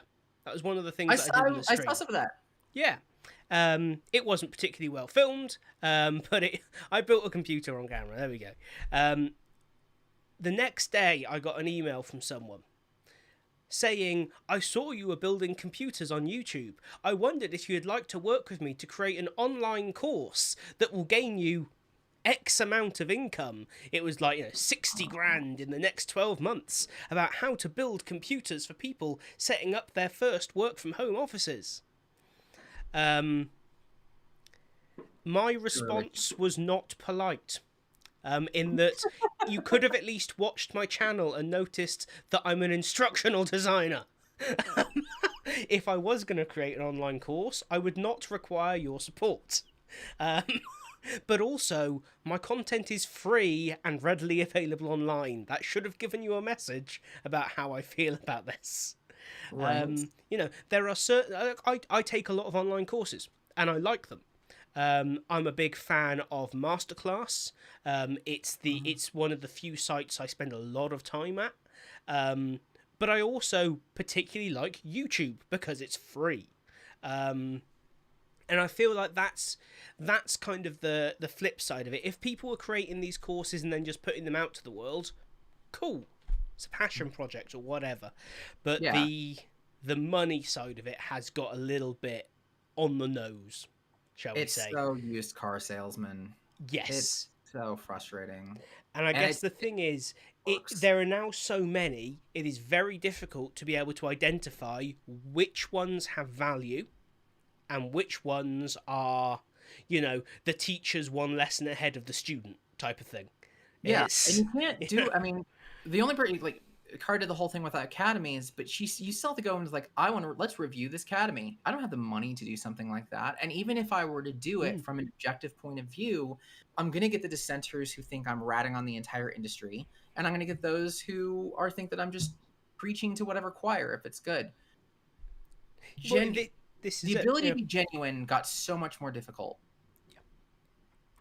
And I think it's because it's funny. I think people got better at being fake genuine. Because openness and being your full self on LinkedIn and whatever became so popular. Yeah. It's funny. I was speaking. Personality. Exactly. Yeah. It really irks me. And this is terrible. I cannot remember the lady's name. It's Sarah something, but I don't recall her surname. I'm going to chase it now because I did an episode of the Ideas podcast with her. I'm not plugging that video, but you should all go and watch it. Not McLean. No, that's somebody I know. I can't remember who I was speaking to. Making L&D career dreams come true. No, it wasn't. It was only the spicy stuff, Devlin. Only the anger. It was Erin Chancellor. There we go. And we had a conversation about personal brand. And like most people who came on the podcast, she started asking me questions. That was uncomfortable and weird, but really good actually. And she asked me about posting personal stuff online in general. And how it was a bigger thing now, more people were doing it, etc., etc., etc. It's a great way of building your brand.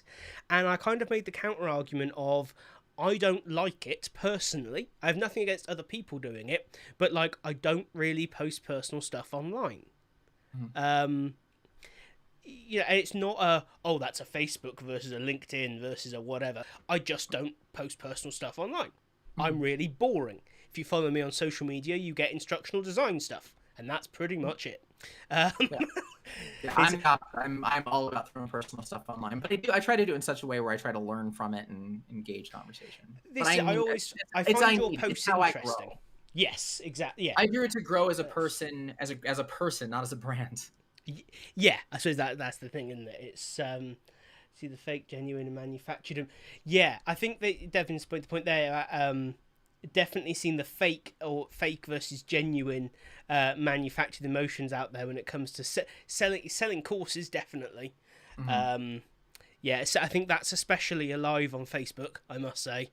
See, it's funny how much this relates to. I'm a big card gamer, and we've been having problems with the fake genuine over in the card gaming space with so many new card games come out that some are good and some are not. If any of you guys want to see a fun marketing technique, it's called astroturfing. And that's basically what fake genuine is. But the difference is that instead of fake genuine for a brand, it's fake genuine because you're being sponsored, because you are actually an advertisement, but you are being paid to look genuine as if you are not sponsored. astroturfing. It is something that has been plaguing us greatly, and God forbid that turns into ID, where you start seeing big names start genuinely pushing academies and blogs and stuff when they're actually being paid. That scares me. I suspect it already exists based I on wouldn't some be shocked. interactions. But it's interesting. I've run into the same thing recently because a way back I was a big war game miniature collector. And painter and gamer and things like that. And I recently decided that I was going to get back into it. And so I thought, well, I'll see what's going on YouTube and online. And there's so much of it. Like, it's really bizarre. I was watching these kind of things and going, what they're saying does not particularly track here. Like, I'm watching 3 different videos and getting 3 astronomically different messages. Right. And then you look online, you realise that's what it is. They're getting paid to say these things and pass it off as opinion. That's a scary space to be in. For sure. All right, I got one more worst. Go for it. Yeah, affiliate links, affiliate programs are pretty big also. Yeah. One more worst. The big software that everybody uses, jack nothing for quality of life. Which I know is kind of a common thing. But your Articulates, your Captivates, your Camtasias, your big programs didn't do anything for quality of life. And we keep complaining about quality of life. That's a very good point. And I wish that we had that. I wish you would just make your program better. What's Articulate's big thing? 360. Neat, cute fad. But quality of life. XAPI is the closest thing they did. I would have loved to see more of that. I would have loved to see, especially now, the big problem that I have, the big connection, and this is going to lead me into 2022 stuff. I've got all these venture capitalists who are buying into things, and I have all these companies that ignored quality of life. That's not changing in 2022. If I want to get my money back, I want to make sure that I show my investors that I am at the top of whatever the tech is, the talk of the town. Quality of life goes away for more 360, more VR, more whatever the next thing is. I'm sad we didn't catch up a little bit in 2021 because it's going to get worse in 2022. I kind of think it might go the other way though, you know. Because if I'm coming in with like a major investment, right? The size, let's just look at the Articulate one. That size of investment has bought that venture capitalist a big seat at the table.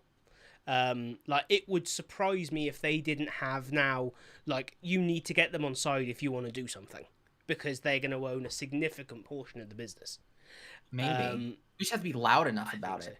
That's it. But I also think that they tend to be careful with money. And generally speaking, quality of life adjustments in terms of programming are going to cost a lot less to create and roll out than new functionality. So I think actually more of these businesses are going to run into, why are we doing this for the first time? Because you look at the 360-degree environments in Articulate. Very clever. Fucking useless. Yeah. Utterly not required. So, I feel like if at that point there had been a venture capitalist sat at that table, they'd have said, this is going to cost how much? Okay. How long is it going to take? And how many damn problems is it going to cause when we roll it out? Because, my God, it caused some. And then, what are we gaining because of that? Whereas quality of life are small tweaks to existing code, existing setup, existing wizards. I actually think it might go the other way. I do think we will see a drop in new functionality. You bet, Devlin. Good See you later, dude. Thanks so much for coming along. Have a good New Year. Oh yeah. Okay. Happy New Year.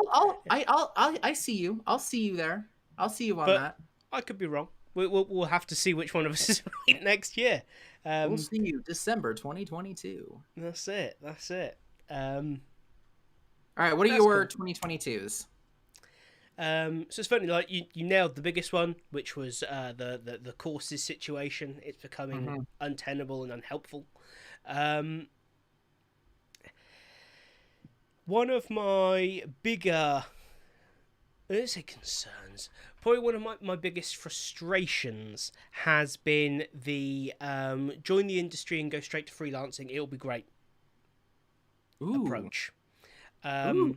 Okay. And this, lots of people disagree with me on this, and it's purely a personal opinion based on my experience and based on having worked with people recently, all throughout the year, really, but certainly over the last 6 months. Yeah. The world of learning is a tricky industry in of itself. There are so many nuances depending on the industry, the audience, the situation, the company size, all these different things. Sure. The job varies massively from project to project. And as a freelancer, your job is to step into it and run. No ramp up, no in-house training, no development opportunity. You need to step into it and be 0 to 60 in practically nothing. Yes.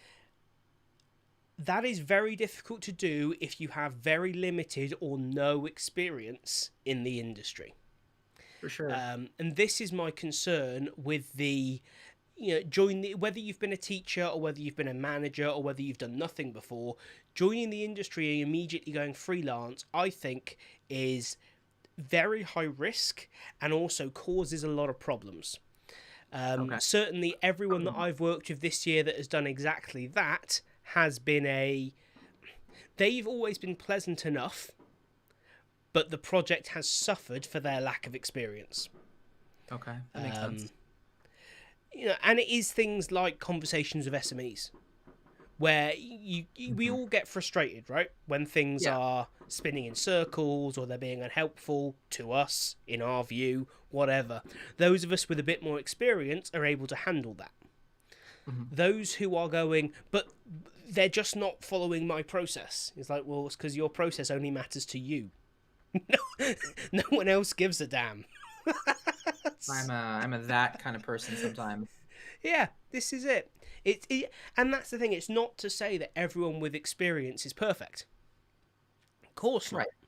But I do feel like it's sometimes made out that going freelance is the same as working in-house.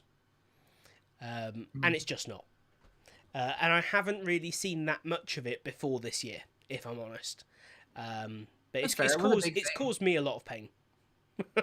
Yeah, I mean, again, going back to a lot of people transitioning careers, sometimes that career was just try freelance. Yeah, that's it. And I feel like freelance is not a career; it's a way of working. And I feel like there's a big difference there versus going from one thing to instructional design versus going from salary to freelance. It's a different kind of shift. Yeah, I've learned that the hard way. Yeah, it's tricky, right? It's not impossible, but it's certainly not easy. No. And so I think any other worst thing.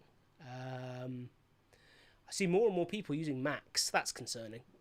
Yeah, that needs to go. Yeah, that's yeah. But other than that, no, actually, that the world has gone horribly wrong. But broadly, the industry is not in too bad a place. Yeah, I think the industry moved. It did not regress. Yes, I would agree with that. Yeah. Oh, my worst. Sorry, I missed out my very worst thing. As we just said, it didn't regress.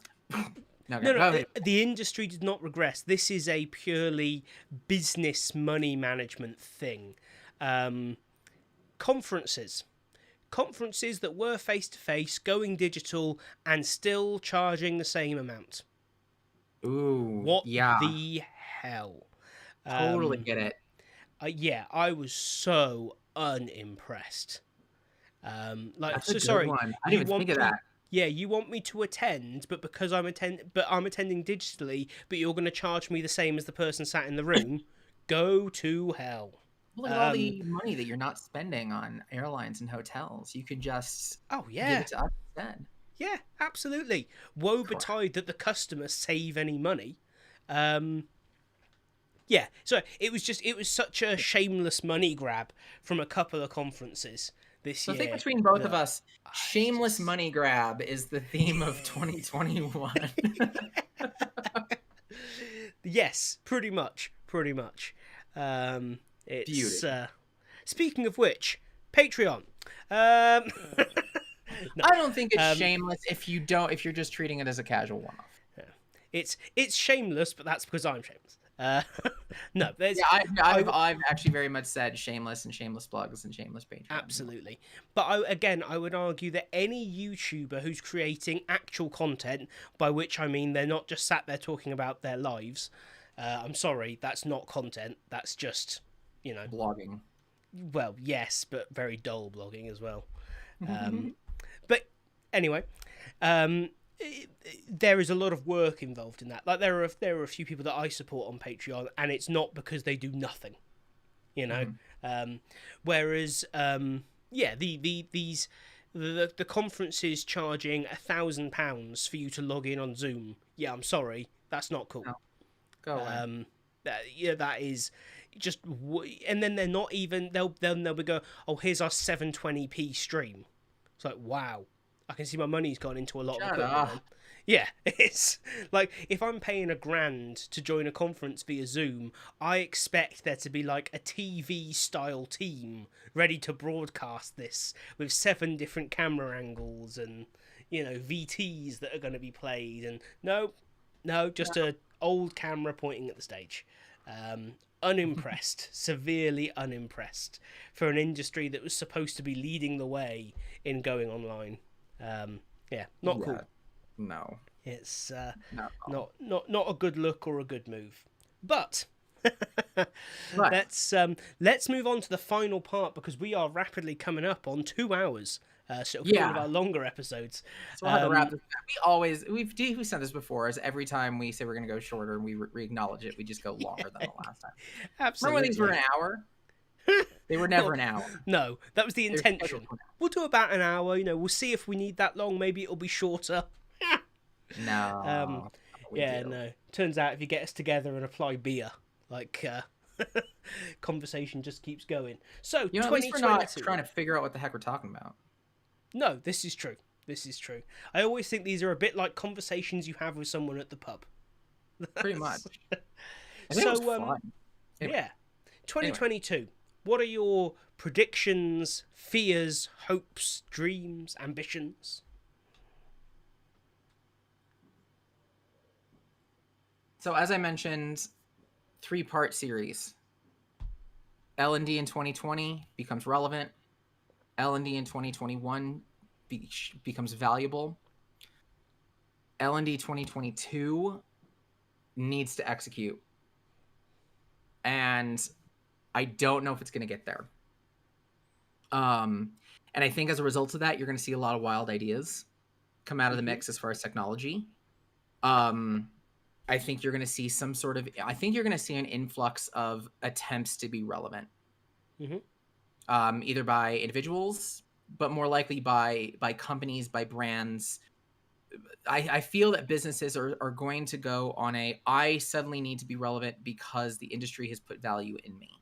Yeah. And I'm going to do whatever the heck I can to do that. And it's going to be this mad dash for the next big thing, the next new thing, the next wild technology. I'm still not quite in your space. I appreciate that the quality of life stuff might get hit by some of the big stuff, but I think as an industry, it's going to be a mad dash of somebody's got to find the next new thing. Yeah, I think that's true. Yep. That both excites me and scares me. It's the rubber band is going in this direction now, and it's going to be nutso. What the hell are you doing for a year? And then it's going to pull back into sanity. I am worried for toxic fascination in 2021. Ooh, that is a brilliant term, and I think I do think it might. It will happen because it already happens, right? But I think we are going to see it turbocharged. Yeah, you're gonna have some small company do something new, and they're gonna get press, and then God forbid Captivate does their thing, and then everybody else has to follow suit. because they're about to fall behind. Or God forbid Udemy does some magic thing, or somebody releases quarterly numbers Yeah. that blow everybody away, and then everyone's got to figure out how to jump in on that. This is it's going to be a steeplechase, just over and over and over and over. I must admit, I don't think it's necessarily going to be led by the big players. I think No, we're going not to at all. see a lot of explosive startups. I think we're going to see more of the likes of 7taps going from new business to bam very quickly. But I mean, while 7taps is very cool, the actual technology of it isn't like, wow, like it's not a million miles away from stuff that did exist. Right. Whereas I think there are a couple of technologies, specifically I'm thinking like augmented reality, not VR, because that's still way off. I'm sorry, it is. Tom it's hates so VR quarter jar. I do not hate VR. I love VR. I genuinely do. I think it's phenomenal. I think it has no place in the training world right now. It just doesn't. Agreed. It's no value. It's too expensive. It's too time consuming. It's not good enough, and the authoring tools for it are crap. Yep. There you go. All right. So Bill, but yeah, so ending that part of the conversation on a positive note, because I think that's what the industry is going to do. Yeah. And that terrifies me. But my ambitions for 2022 is I want to see the continuation of 2021, where the community, the individuals build themselves up and just become better. I see more of that. I see a heck of a lot of, you've got so many new faces and so many new voices, and you're about to have this swarm of insanity as far as tools and methodologies and ideas and whatever. I really hope that individuals, you, myself, Devil, everybody out there who comments and inspires, does it to 11. And you see more of it. And I think that's going to happen. I think it's going to be the natural reaction of how do we as people respond to this insanity, and we're just going to have some really good conversation around it. I'm excited for that. I think that's going to happen. Yeah, I think kind of the community stuff was going to be my biggest thing for 2022. I think it's more a prediction than it is a hope, because I think the ball's already rolling. And I think now it's started, it'll be very difficult to stop. Agreed. You know, I think compared to a year ago, there's already so much more. The hope is that continues to expand. I think the hope is that it maybe steps away from being, I don't know, quite so social media focused. I would like it to find some more dedicated spaces, if I'm honest. Social media for IDs. Sorry? Verticalized social media channels. Maybe. I'm thinking. I'm still a sucker for like old school, message, like notice boards and chat rooms and stuff like that. You want to start up a Merc group there, Tom? Yeah, no. More. I don't know. I'd like to see more. Yeah, I'd like to see more in the way of interesting blogs, more YouTube channels of actual interest, things like that. I think we will see more of it as well. And I say that purely because you miss so much when it's on a social media platform. For sure. Someone posts something today, it's gone tomorrow. Not like you can find it if you look for it, but the feeds just push stuff down so quickly. For sure. You know, and the thing that no one really interacts with is gone half an hour later. And then, you know, it might have been fantastic, but it was posted at an inopportune time or whatever. Social media leaves you very algorithm focused, but there are so many reasons why good stuff doesn't get out there on social media. And that's why I kind of like Slack groups, but they don't really work. Kind of the same problem. Once you've got 500 plus in a Slack group, I mean, you just can't look at anything. Look at my channel. Look at my channel. Look at my blog. Look at my shit. This is it. Sorry, YouTube. Yeah, it's tricky, isn't it? I don't know if there's a really good platform that's actually any better at the minute, but I would like something new. Whether it's a space where people just get together for conversations, whether it's I don't know, some kind of publication. I don't know, like Like an sort of ID guest update articles. or something. No, I'm this is kidding. not something I'm throwing the hat in for. Say we'll sort this problem out. No. No, we But tried that. And it didn't yeah, work. no, that's it. Yeah. Like I kind of feel like, for instance, like there used to be something called Retail Weekly here in the UK, and it was like a newspaper that went out to retail stores on a weekly basis.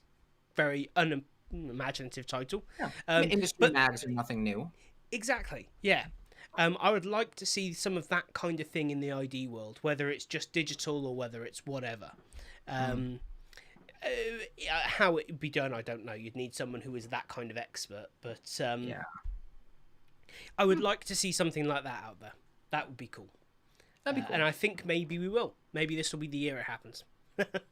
I hope so. So, I mean, usually what happens when you have so much industry tech, so much business craziness is the community builds itself up. yeah, I think that will be the hope. Certainly from my perspective. I like it. I'm is down. to see that happen. Cool. Ooh, Well, buddy. I ran out this of beer has half been- an hour ago, so I've just been looking right. at Comic Sans the whole Oh time. dear. Right. Well, let's wrap this up because you've got to go and watch a passable Spider-Man movie. I do have to go watch And, Possible Spider-Man. And I am not staying up till 12 o'clock. I am going to bed. Right, well, it's been a fantastic year. Thanks for joining for all 12 episodes. For all 12 Crazy as that. episodes. Absolute madness. I appreciate all you and the great chats that we have. I mean, it's definitely like 30 people, but it means it's manageable, right? It's a lot of back and forth. I appreciate the back and forth. Absolutely, yeah, it's fantastic. For those of you who have shown up tonight, obviously, thank you. For those of you who watch this after the fact, thank you as well. Because I'm aware that a lot of people tend to watch this like the next couple of days. So, Happy New Year to you as well. Happy New Year, everyone. Hopefully you'll continue to join me and Joey in 2022. And hey Joe, happy New Year to you as well. Happy New Year, Joe. And of course, make sure you are subscribed here. Make sure you are subscribed to Joey's channels, Decks and Drafts, and Card Training games is and Blank. marketing. We're Absolutely. going to talk about Kickstarter marketing. Oh, exciting That's an stuff. interview. That's an interview I did yesterday. I saw your post about that. I'm really intrigued as to who you spoke It's to. spicy. I'm looking forward to I it. cannot wait to share it. Yeah, that's going to It be was really wild. cool. Because I won't get you now. Kickstarter fascinates me. Awesome space. That's where the next L&D authoring tool will come from. Mark my words. The next groundbreaking one will be a Kickstarter. Oh. Awesome. Right. Well, again, thanks everyone very much, and we will see you in 2022. Cheers, everyone.